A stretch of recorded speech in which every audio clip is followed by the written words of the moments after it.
set to give your engine a refresh? Hang tight because we're about to tackle a must-do. Cleaning your motor without causing a fuss. Yeah, it might sound tricky worrying about electronics and the engine getting wet, but fear not. When you do it right, you'll breeze through smoothly. First off, grab your gear.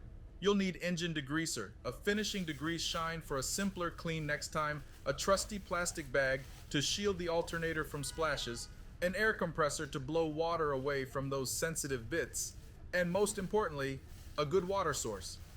Here's the kicker. I'm using water from a coin-operated car wash.